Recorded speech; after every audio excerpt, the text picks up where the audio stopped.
मैं आपको तेरे सपुर्द करता हूँ खुदावन। मैं अपनी तमाम कमज़ोरी को तेरे हाथों में देता हूँ और तेरी मिन्नत करता हूँ खुदा, जो कलाम तूने मुझे दिया है ये बड़ी दयानतदारी वफादारी के साथ मैं तेरे लोगों तक बयान कर सकूँ। तेरी मिन्नत करता हूँ, हम सबका जोर बन और हमारी मदद कर। यीशु नाम में ये दुआ मांगता पाता हूँ, आमीन। तशरीफ रखें।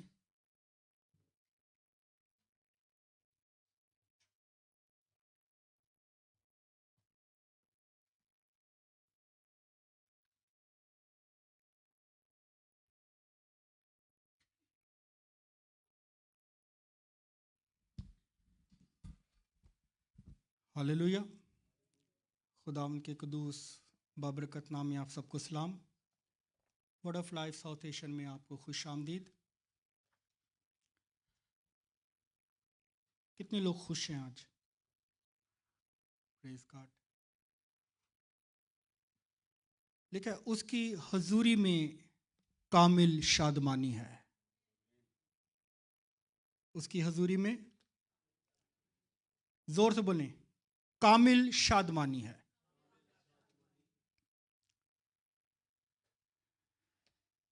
आए बाइबल मुकद्दस में से मत्ती रसूल की इंजील उसका 27वां बाब,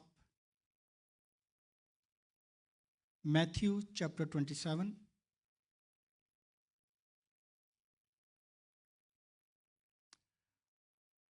मत्ती रसूल की इंजील उसका 27वां बाब 3 से 5 आयात।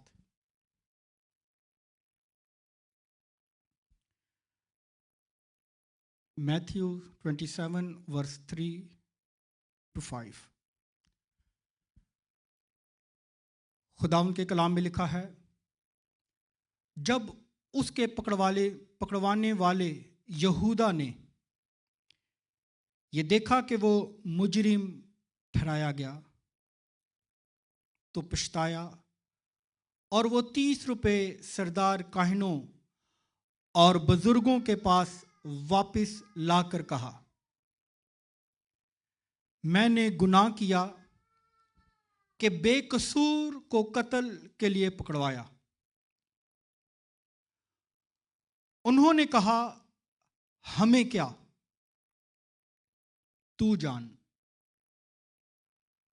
और वो रुपयों को मकदिस में फेंक कर चला गया और जाकर अपने आप को फांसी दी।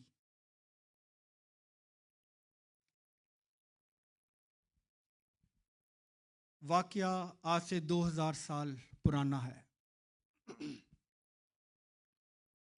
आज का जो हमारा मजमून है वो है खुदकुशी हल नहीं है। खुदकुशी जो कि यहूदा ने जो काम किया है। Suicide is not a solution, suicide is not alternative. क्या कहता है? जब उसके पकड़वाने वाले यहूदा ने यह देखा कि वो मुजरिम ठहराया गया, कौन? यसू, तो पछताया और वो 30 रुपए सरदार काहिनों और बुजुर्गों के पास वापस लाकर कहा, मैंने गुनाह किया कि बेकसूर को कत्ल के लिए पकड़वाया। उन्होंने कहा, हमें क्या, तू जान। हम तो अपने मकसद में कामयाब हो गए हैं और इब्लीस ने मोहरा जो है वो तुझे बनाया है। तू जान, 5वीं आयत। और वो रुपयों को मकदिस में फेंक कर चला गया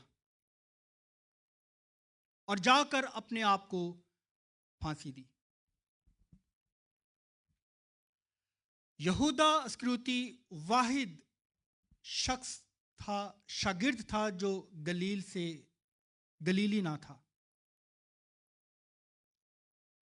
मेरे ख्याल के मुताबिक और अमाल पहले बाब की 10वीं आयत में जब यीशु मसीह आसमान पर जा रहे थे तो फरिश्तों ने कहा कि ऐ गलीली मर्दों, तुम यहां पर खड़े क्या करते हो? यही यीशु जिस तरह ऊपर गया है ये वापस आएगा एक दिन। आमीन। यहूदा स्क्रूती यहूदा के छोटे से गांव क्रियोत का रहने वाला था। किसी शख्स ने खूब कहा है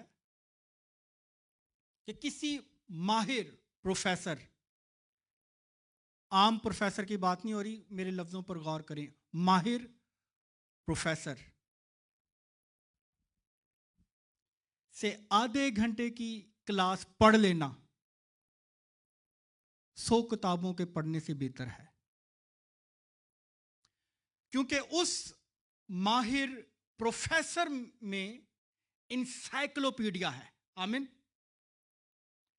उसके अंदर डिक्शनरीज हैं, उसके अंदर उसके सब्जेक्ट जो उसने पढ़ा हुआ है उस पर वो महारत रखता है। अगर आप उसके साथ चंद लम्हे गुजार लेंगे वो 100 किताबों के पढ़ने से बेहतर है। वो आपको गहरी बातें बता देगा जो किताबों में भी ना होंगी, तजर्बे की बातें बता देगा।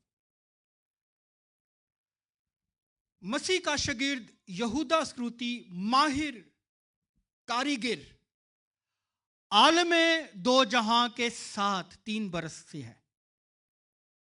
शागिर्द है, डिसाइपल है।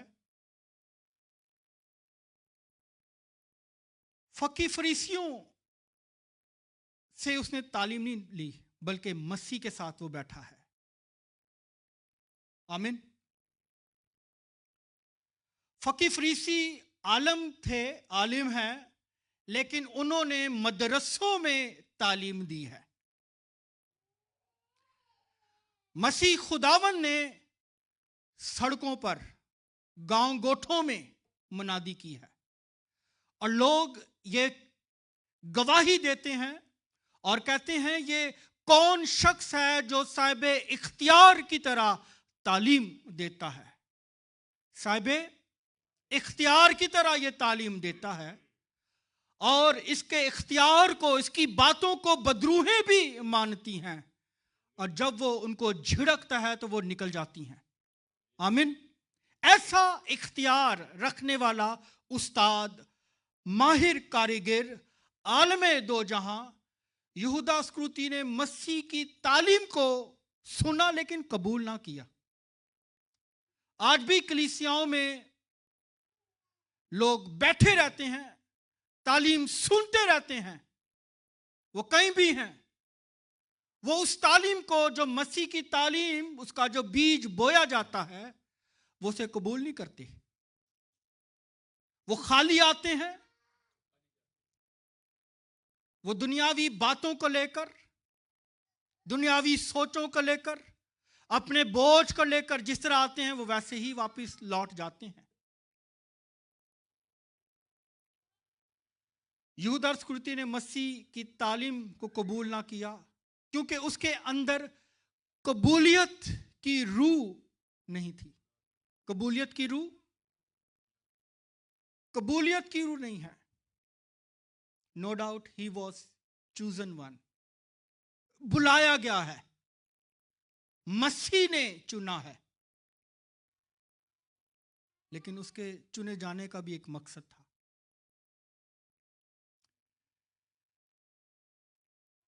कई दफा सब लोग नहीं मिनिस्ट्री में आते हैं, सबकी बात नहीं कर रहा, लालच की बना पर, नाम और शोहरत कमाने के लिए, पैसों के लालच में। आज पाकिस्तान भरा हुआ है ऐसे लोगों से। यहूदा स्क्रूती मिनिस्ट्री में तो आ गया मगर मुर्दा कामों से उसने तौबा ना की। मुर्दा कामों से, यूहन्ना उसके 12वें बाब की 6ठी आयत में उसे चोर कहा गया है क्योंकि उसके पास थैली रहती थी हदिये की। छठे बाब की 70वीं आयत में, जॉन चैप्टर 6 वर्स 70, यीशु ने उसे शैतान कहा। यीशु ने उसे शैतान कहा। यहूदा स्कृति से मौजज़ात भी होते होंगे, यकीनन दुआ भी वो करता, मगर गुनाह की जो खसलत है वो उसने ना छोड़ी। चेंज उसके अंदर नहीं आया। उसने आपको तब्दील होने के लिए सबमिट ना किया, मसीह के ताबे ना किया।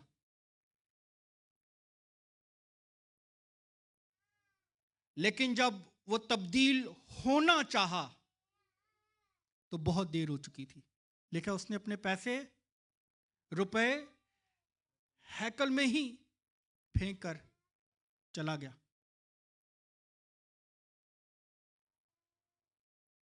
इब्ने आदम के हक में जो लिखा था वो तो पूरा होना जरूर था, मगर इसकी बदनसीबी ये थी कि यहूदा स्क्रूती गुनाह का इकरार गलत जगह कर रहा है। गुनाह का इकरार गलत लोगों से के सामने कर रहा है,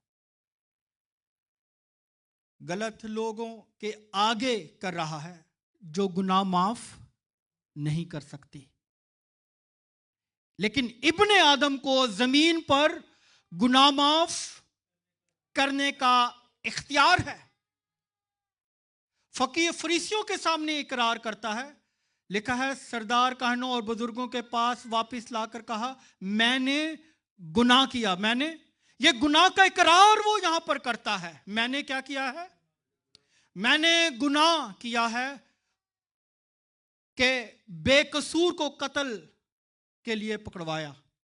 उन्होंने कहा, हमें क्या भाई, गुनाह माफ करने वाला तो खुदा है, हमें क्या लगे, तू जान तेरा काम जाने।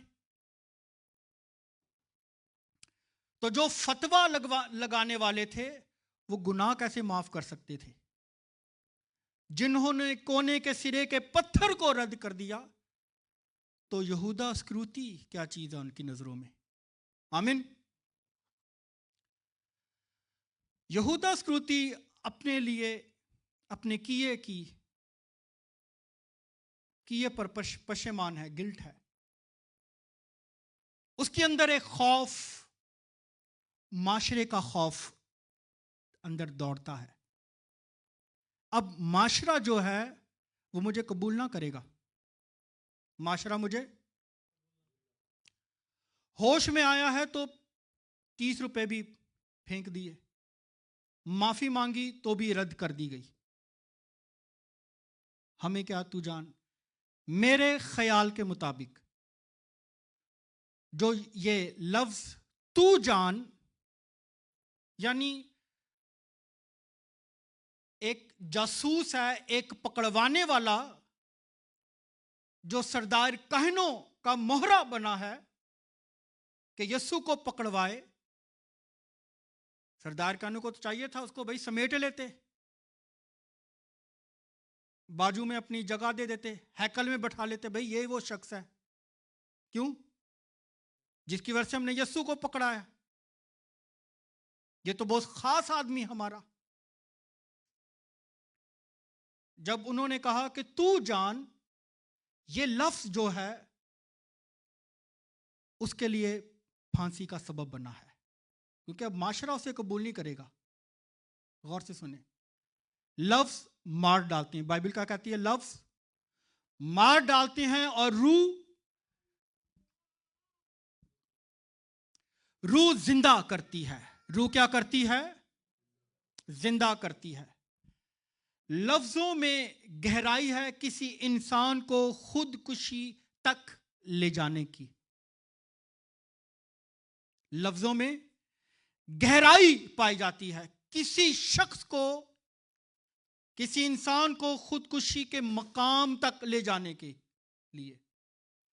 लफ्जों में ऐसी ताकत है कि किसी इंसान को धकेल कर खुदकुशी के तख्त पर वो ले आए। ये लफ्जों के अंदर ताकत है। लफ्जों में क्या बोला मैंने? गहराई है और ताकत है। पहला सामुएल 31वें बाब की, 1 सैमुअल चैप्टर 31 4-6। इस्राएल का पहला बादशाह, क्या नाम है उनका? साउल। जब उसका वक्त आया और वह दुश्मनों से घिरा हुआ था चारों तरफ से, अपने नौकर से कहता है कि अब वक्त आ गया है कि मैं अपनी जान दूं। मैं ये नहीं चाहता कि मैं ना मख्तूनों के हाथों से जलील हूं। ये लफ्ज लिखे हैं, शॉर्टकट में बता रहा हूं। वो अपने नौकर से कहता है, ऐसा कर, तू अपनी मेरी तलवार ले और मुझे कत्ल कर डाल। वो डरता है इस बात से, उसका नौकर। साउल क्या करता है? अपनी तलवार लेता है और उस पर गिरता है। इस तरह उसकी डेथ होती है। तो क्या हुआ? इसका क्या मतलब? उसने अपने आप को खुद मारा है, खुदकुशी की है कि मैं इस्राएल का बहुत बड़ा बादशाह हूं, मैं लोगों के सामने जलील होऊंगा, माशरे को मैं क्या अपना मुंह दिखाऊंगा? वो तो मेरे सर को काट के फुटबॉल बना लेंगे, अफगानियों की तरह। हाँ, वो मेरे सर से खेलेंगे। तो यहां पर हम देखते हैं कि इस्राएल का जो पहला बादशाह है वो भी खुदकुशी करता है। दूसरे सामुएल की 17:23 में अखीतुफल का वाकया है। ये एक ऐसा शख्स है जिसने नबूवत की कि भाई यहां से जो है दाऊद के जो लोग हैं वो इस दरिया के पार से ना गुजरें उस रात। इसकी नबूवत या इसकी बात को ना मानने की वजह से, गौर से सुने, इसकी बात को सिर्फ ना माना और इस शख्स ने अपने आप को, लिखा है, अपने आप को फांसी दी।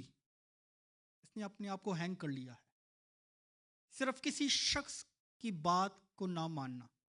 अपने आप, इस तरह के लोग भी पाए जाते हैं, अनापरस्त। मेरी गाली नहीं सुनी, तू वड्डा किंग में। आज का मजमून बहुत हिसास है। आज का मजमून खुदकुशी के ख्यालात ना सिर्फ आम इंसान बल्कि बड़े बड़े खादमों के जहनों में भी दौड़ते हैं। बादशाहों, अभी हमने देखा है साउल बादशाह, बादशाहों के अंदर उन्होंने भी किया। अमीर हो, गरीब हो, बच्चा हो, जवान हो, बुजुर्ग हो, किसी भी एज का हो, ये जो ख्यालात हैं ये तसव्वुर में इंसानों के आते हैं। एलिया बहुत बड़ा इस्राएल का नबी गुजरा है जो अभी तक मरा नहीं है। ये जिंदा उठाया गया है, झूठ से नहीं कह रहा, जिंदा उठाया गया है। उसके जहन में भी खुदकुशी के ख्यालात आ रहे थे।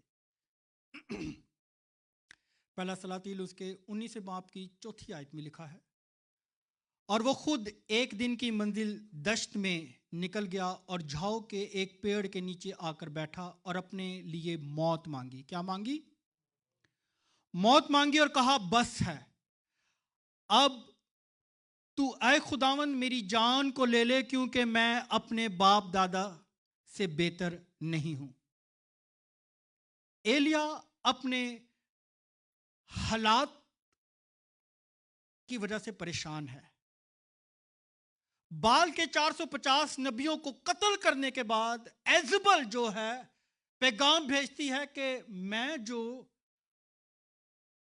कल तक तेरा सर भी इसी तरह तेरे तन से जुदा होगा, तुझे कत्ल कर दिया जाएगा, कल का दिन तू नहीं देखेगा। भाग गया है।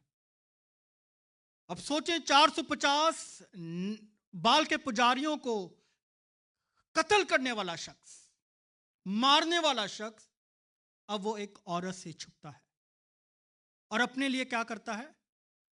मौत मांगता है, खुदकुशी के ख्याल आते हैं। एलिया को अपनी खिदमत और अपने बुलावे पर पूरा भरोसा है। खिदमत से नहीं वो भाग रहा, अपनी जान बचाने के लिए भाग रहा है। एलिया खुदा से इस्राएली कौम की कलीसिया की शिकायत करता है। वो जब खुदा उसे कॉल करता है, भाई तू यहां पे क्या करता है, वो कहता है मैं कल्ला ही बचिया वहां, मैं अकेला बचा हूं यहां पर, बाकी सारी तेरी जो कौम है वो बाल की पूजा पाठ में लगे हुए हैं।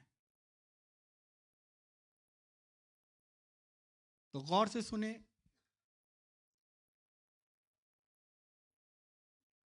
एलिया को अपनी खिदमत, अपने बुलावे पर पूरा भरोसा है। जब खुदा ने उसे कॉल किया है, बुलाया है, तो कॉज क्या बयान किया जा रहा है? कलीसिया। ना ये तेरे लोग जो कलाम तू मुझे देता है ये सुनते हैं, ना तेरे लोग ताबे रहने की कोशिश करते हैं। यूना 4:1-11 में यूना नबी भी जो है मौत मांगता है। अब ऐ खुदावंद, मैं तेरी मिन्नत करता हूं कि मेरी जान ले ले, क्योंकि मेरे इस जीने से मरना बेहतर है। यूना लगता है सेल्फ सेंटर्ड पर्सन है, ब्लैकमेलर है, ब्लैकमेल करता है खुदा को। इस तरह के लोग कलीसियाओं में, घरों में, आसपास में बहुत से मिलेंगे। इंज नहीं करोगे तो मैं फिर, हाँ जी, ओके। हुआ क्या है? हुआ यह है कि आपका हंसना जो है बहुत कुछ बयान करता है। हुआ यह है कि इसने नैनवा में जाकर मुनादी की है, और इसकी मुनादी के कलाम के जरिया से जो नैनवा के लोग हैं उन्होंने बच्चों समेत, जानवरों समेत रोजा रखा है, रोजे में ठहर गए हैं, और उस दुआ रोजे के बायस खुदा ने उस कौम पर रहम किया है। और अब ये मुनादी करने के बाद बैठ गया जी, नाराज हो गया। वो देख रहे कि हैं, पता नहीं बर्बाद करेगा कि नहीं। वो ये देख रहा है कि मैंने जो कलाम जो लेकर आया हूं कि नैनवा बर्बाद हो जाएगा, अब मैं ये इंतजार करता हूं कि नैनवा बर्बाद होता है या नहीं। वो अपनी बात पर कायम है। वो इस बात को नहीं देख रहा कि खुदा रहीम और करीम, कैर करने में धीमा, शफकत और रास्ती में गनी है, माफी देने पर कादिर है। नाराज है खुदा से। खुदा कहता भाई की होया,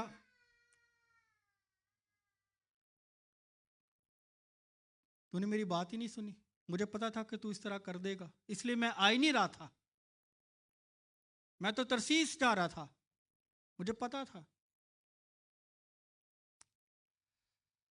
खुदा क्या करता है? खुदा एक कद्दू की बेल उगाता है एग्जाम्पल देने के लिए, कि वो जो कद्दू की बेल है वो इसे पर साया करे। रात को उगती है, साया करती है, फिर वो खत्म हो जाती है, फिर नाराज हो जाता है। सेल्फ सेंटर्ड लाइफ है इसकी। फौरन नाराज हो जाना और अपने लिए मौत मांगना।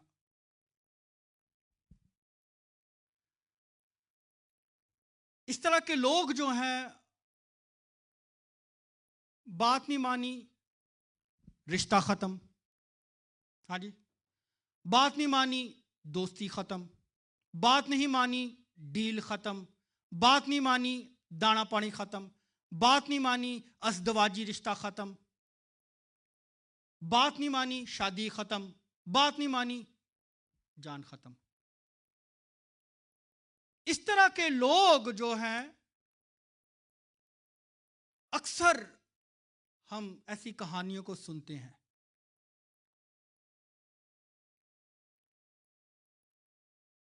सवाल है, कौन से लोग खुदकुशी करने में जल्दी करते हैं? कौन से लोग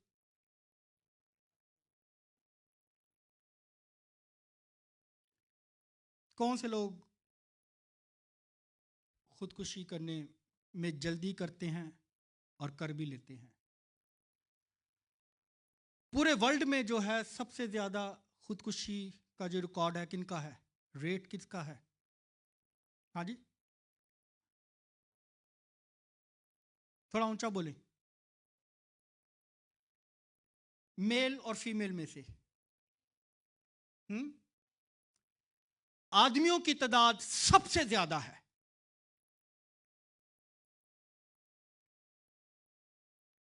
सबसे पहले नंबर पर अनापरस्त,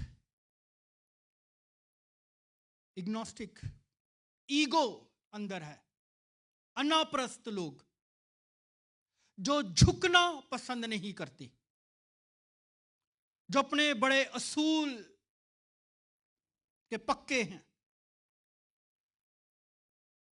असूल के पक्के हो जाने की वजह से माशरे से ये कट कर रह जाते हैं। गौर से सुनिए।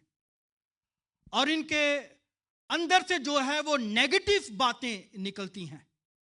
अनापरस्त लोग, मायूसी जो है इब्लीस का एक बहुत बड़ा हथियार है।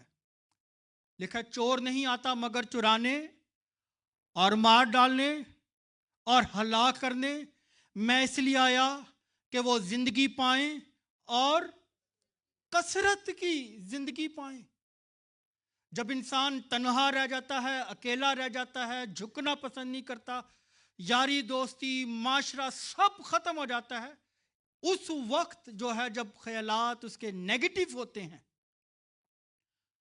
किसी ना किसी शख्स की जरूरत होती है कि कोई आकर पॉजिटिव बातें बताए। इन लोगों की तादाद ज्यादा होती है। इसार पर मबनी खुदकुशी, इस तरह की खुदकुशी के पीछे इंसान के जज्बात, मकसद और मजहबी पहलू होता है। जज्बात, थोड़ा जज्बात पे बात करेंगे। नौजवानों की तादाद इनमें बहुत ज्यादा है। जवान, नौजवान 8 साल से लेकर 22 साल तक, 25 साल तक। नौजवानी में ही, छोटी उम्र में ही जो है आशिकी मशूकी में पड़ जाना। मैं भी पड़ गया था, इसमें कौन सी बात है, तो हो जाता है।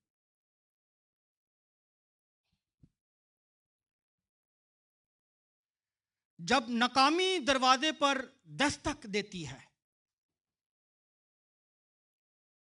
और जुदाई के आंसू टपकना शुरू होते हैं, इसके बाद जो रिजल्ट आता है वो नशा हो सकता है, ख्यालात में खुदकुशी का तस्वर आना हो सकता है और आता है, लड़ाइयों का वो शख्स हिस्सा बन जाता है, रातों को बाहर रहना, देर तक बाहर रहता है वो शख्स, दिल का नाफरमान और दिल का सख्त वो हो जाता है शख्स, जो किसी खुदकुशी से कम नहीं है।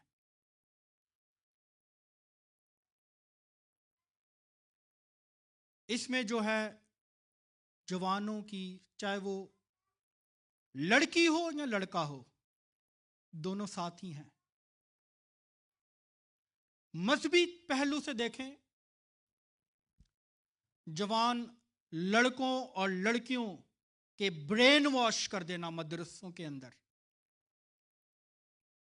कि सुसाइड बम पहनकर चर्चिस की तरफ रवाना कर देना, भीड़ की तरफ रवाना कर देना, मंदिरों की तरफ रवाना कर देना। एक ये मकसद है।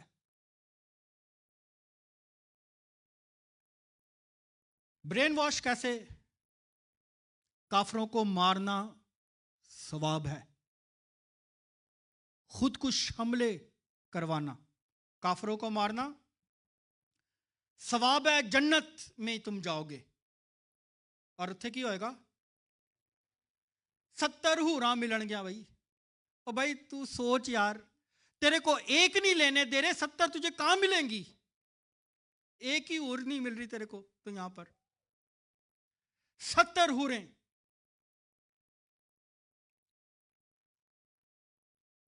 किसी ने सवाल किया मौलवी साहब से कि भी मेरे बंदे नू तो 70 मिल रही हैं, तो मन्नू की मिलेगा? वो मौलवी साहब जवाब देते हैं, तू उन्हें 70 हूरां दी सरदारनी होएगी, बंदा तेरा वही पुराना होएगा, बंदा वही पुराना। तो है कि ना इंसाफी है। फिर हेडमिस्टर थोड़ी बनना थे। हाँ जी, जन्नत का झांसा देकर चर्चों पर खुदकुश हमले करवाना, मंदिरों पर खुदकुश हमले करवाना, बम ब्लास्ट करवाना, ये जो है इसार पर मबनी खुदकुशी है, जिसमें जज्बात, मकसद और मजहबी पहलू पाए जाते हैं। फिर तीसरे नंबर पर बेराबती खुदकुशी, राबता खत्म हो जाना, ला तल्लक हो जाना। गौर से सुने, यह उस वक्त है जब जिंदगी का निजाम बहुत अच्छा चल रहा हो, कारोबार बहुत अच्छा चल रहा हो, एक वक्त में आके जब कारोबार खत्म, आपके तल्लुकात खत्म, बिजनेस में बहुत नुकसान हो जाए। कोविड के दौरान बहुत कुछ ऐसी न्यूज़ हमें मिली हैं। बड़े बड़े जो बिजनेस थे वो बंद हुए हैं। मॉल में आप देख सकते हैं, राब्ते लोगों के जब खत्म हो जाते हैं। अयूब जॉब जो है उसके तीसरे बाप, पहले बाप और दूसरे बाप में जब उसका कारोबार खत्म हुआ है, सबसे पहले अटैक क्या हुआ है उसके कारोबार पे, फिर उसके बच्चों पर हुआ है। सब कुछ मलियामेट कर दिया गया है। इब्लीस ने सब कुछ उसका खत्म कर दिया है। हालात उस पर गालिब आ चुके हैं। मेल जोल जो है, अब राब्ते सब खत्म हो गए हैं। आखिरी बाप में हम पढ़ते हैं तो लिखा है, अब उसके रिश्तेदार, जब सब कुछ फरावानी से आ रहा है, रिश्तेदार भी आ गए ने, चलो जी बिरयानी बनाओ, बड़ी गल है, तुसी बहाल हो गए हो, खुदा ने तुहाडे ते बरकत पाई है। उस दौरान वो बड़े करब में से गुजर रहा है। गौर से सुने, बातें सुनने वाली हैं। कारोबार के साथ साथ बेटे बेटियां सब खत्म, नहायत दुख में है, दुख की हालत में है। जब उसने बच्चों का सुना है तो लिखा है वो 7 दिन तक मातम में बैठ गया है, खामोश रहा है, कोई एक लफ्ज उसके मुंह से ना निकला। लेकिन उससे पहले जो है कोई शख्स आया है।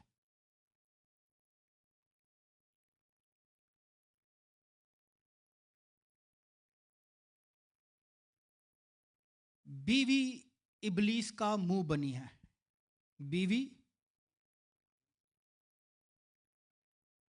जैसे नबी खुदा का मुंह होते हैं, इसी तरह ये जो उसकी बीवी है अयूब की, ये इबलीस का मुंह बनी है और कहती है, क्या तू अब भी रास्ते पर कायम रहेगा? क्या तू अब भी खुदा की तकफीर कर और, ये तो लफ्ज सबको ही आता है, क्या लिखा है? मर जा। खुदा की तकफीर कर और मर जा। इसका क्या मतलब? अब सब कुछ खत्म हो चुका है, बच्चे भी चले गए हैं, कारोबार भी खत्म हो गया, रिश्तेदारी भी खत्म हो गई है। हुण आया इन्नी जल्दी थोड़ी, इन्नी जल्दी नहीं। No money no honey, that's it. अब मैं तुझ कंगाल के साथ नहीं रह सकती।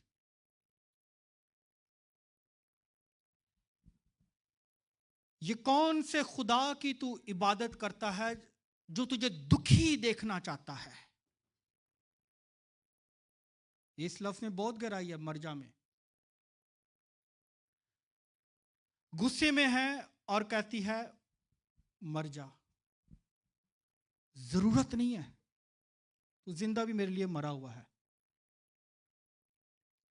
तीसरे बाप में अयूब 7 दिन 7 रात खामोशी में बैठ गया, एक लफ्ज नहीं उसने बोला।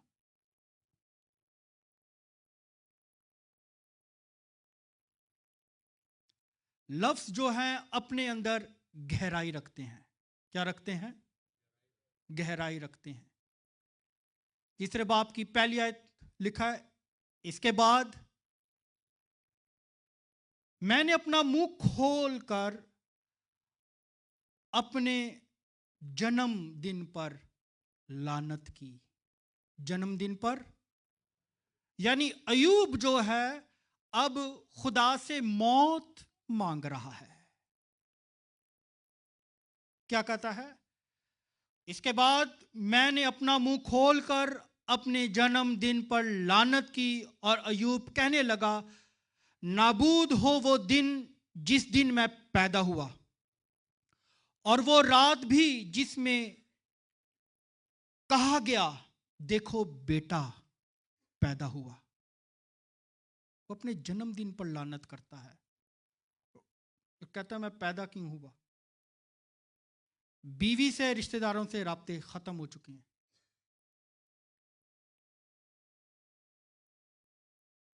तो आदमियों की तादाद सबसे ज्यादा है इसमें। आज हर वो शादीशुदा जोड़ा जो यहां पर मौजूद है, जो ऑनलाइन देख रहे हैं या बाद में सुनेंगे इस कलाम को, किसी भी रंग और नस्ल से हैं आप एक दूसरे के लिए पॉजिटिव बोलना शुरू करें।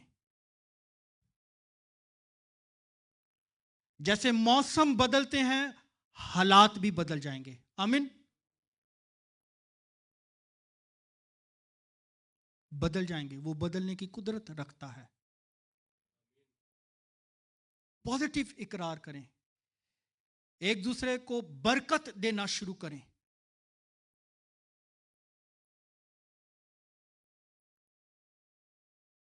बहुत सी बातें हैं।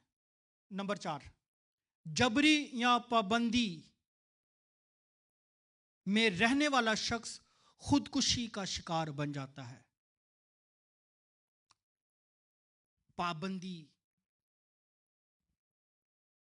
पाबंद रखना, जबर करना किसी शख्स के ऊपर। इसमें बच्चे हो सकते हैं, इसमें औरत हो सकती है, इसमें आदमी हो सकता है, XYZ कोई भी हो सकता है।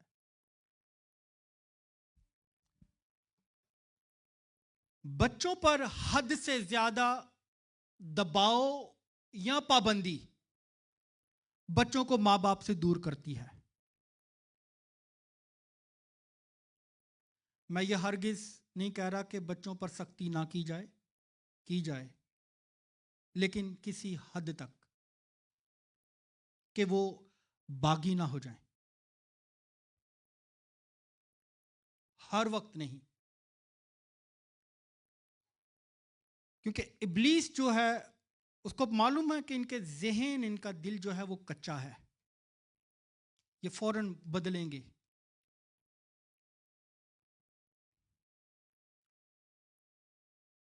इब्लीस जो है इन बच्चों के अंदर इस बात को डालता है कि तुम्हारे माँ बाप तुमसे प्यार नहीं करते, तुम्हारे माँ बाप जो हैं दूसरे भाई को या दूसरी बहन को तुझसे ज्यादा प्यार करते हैं। इस तरह के ख्यालात मेरे अंदर भी आते थे।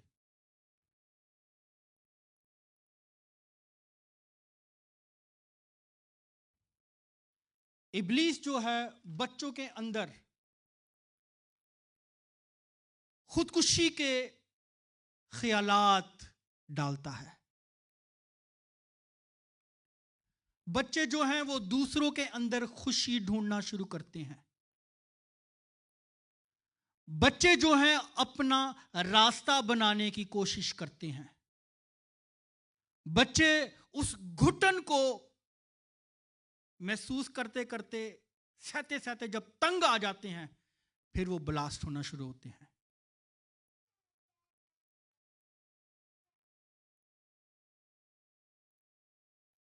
बच्चों के अंदर इस बात का एहसास आज से दिलाया जाए कि हम बेटा आपसे बहुत प्यार करते हैं, बहुत। इस तरह जो है उसके अंदर आप अपना एतमाद बिठाएंगे। वो जो इब्लीस रात के वक्त अपने बीज को बोकर जाता है, वो उसके अंदर से खत्म होना शुरू हो जाएगा।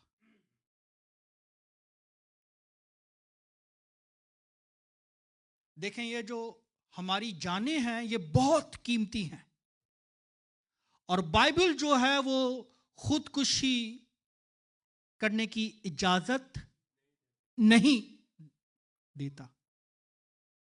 कलामे खुदा इस काम को करने की इजाजत नहीं देता। इसलिए खुदा ने एलिया को ही बचा लिया, और खुदा ने बहुत बड़ा अजीम मंसूबा उसे बताया, यहाँ पर जा, इस शख्स को बादशाह बना, और अपनी चद्दर जो है जाते जाते एलिया उसका एलीशा पर डाल देना, क्योंकि वो तेरे बाद नबी होगा। एलीशा क्या कहता है? मुझे एलिया का दुगना चाहिए। खुदा बड़े बड़े काम लेना चाहते हैं। आपकी जानें जो हैं बहुत कीमती जानें हैं। ये नन्हे बच्चे जो हैं ये बहुत कीमती जानें हैं। हमने अपने हाथों से इन्हें नहीं खोना, क्योंकि इब्लीस जो है अपने इस वार को बचपन ही से बच्चों के अंदर डालता है। तुझसे कोई प्यार नहीं करता, तुझसे सब नफरत करते हैं, अच्छा है तू उस घर से निकल जा, अच्छा है तू खुदकुशी कर ले। जबरी सलूक या पाबंदी की वजह से बच्चे घर को छोड़ जाते हैं। दुनिया में बहुत सी ऐसी शादीशुदा औरतें जो किसी जाहिल शख्स के साथ जब उनका ब्याह हो जाता है, किसी बंधन में वो बंध जाती हैं, शादी के बंधन में। जाहिल शख्स की अलामत थोड़ी सी बयान कर दूं अपने मुताबिक। जो डट के नशाबाजी करता हो, जिन्होंने कहा ना चूरम चूर हो जाना, शराबी, गाली बकने वाला, हरामकार, मारपीट करने वाला घर में,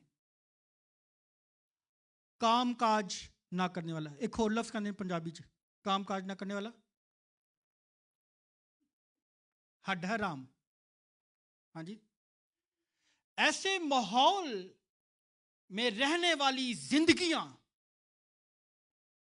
कैद में जिंदगी बसर कर रही होती हैं। जैसे एक पिंजरे में चिड़िया को डाल दिया जाता है, वो चाहती है कि मैं इस पिंजरे से उड़ जाऊं, और इसी इंतजार में रहती है कि कब जो है मुझे दाना मिले, ये गेट खुले और मैं निकलूं, उड़ जाऊं यहां से। जब इंसान बर्दाश्त करते करते तंग आ जाता है तो अपने लिए मौत मांगता है, आजाद होना मांगता है। लेकिन आज बाइबल मुकद्दस जो खुदा का जिंदगी बख्श कलाम है, कहें जिंदगी बख्श कलाम है, आज आप सब सुनने वालों के लिए खुशखबरी ये है, ज़बूर नंबर 34:18 में लिखा है, खुदावंद शिकस्ता दिलों के नजदीक है। खुदावंद और खस्ता जानों को बचाता है, खस्ता जानों को बचा लेता है, छुड़ा लेता है, बहाल कर देता है। वो आपको बचाने की कुदरत रखता है। आमीन। वो आपके हालात को बदलने की कुदरत रखता है। जब वो सहरा में चश्मे जारी कर सकता है, जब वो खुश चट्टानों से पानी निकाल सकता है, जब वो दानियल को शेरों की मांद से निकालने की कुदरत रखता है, जब वो सिदरक मिसक अबदनजू के बीच में उस आग की भट्टी में आ सकता है, तो आपके हालात, आपके वाकयात, आपकी शादीशुदा जिंदगी को भी वो तब्दील करने की कुदरत रखता है। आमीन। उस पर भरोसा करना शुरू करें। वो कहता है खुदावन शिकस्ता दिलों के नजदीक है, जो टूटे हुए दिल हैं, जो खस्ता जाने हैं, वो जाने जो इस जिंदगी को खत्म करना चाहती हैं। आज खुदा का कलाम उन्हें तसल्ली, इत्मीनान और सुकून दे। वो मुझे और आपको रिहाई देने की कुदरत रखता है। एक दूसरे के लिए मौत ना मांगे, लानत ना मांगे, अंगुष्ठ नुमाई ना करें जैसे आदम और हवा ने की। इस तरह की बातें जो हैं वो कामों पर इफेक्ट होंगी, वो घरों में इफेक्ट होंगी, अनाज पर इफेक्ट होंगी, कारोबार पर इफेक्ट होंगी, आपकी सेहत पर इफेक्ट होंगी वो चीजें। जिंदगी का कलाम बोलना शुरू करें एक दूसरे के लिए। आमीन। बरकत देना शुरू करें। आए मायूसियों को दूर करें और राबतों को दुरुस्त करें। हालेलुया। सुसाइड कमजोरी है, सुसाइड कमजोरी है, लानत है। खुदा का कलाम इजाजत नहीं देता। यीशु ने कहा, मैं इसलिए आया कि तुम जिंदगी पाओ और कसरत की जिंदगी पाओ। खुदावंद इस कलाम के वसीला से आप सबको बरकत दे।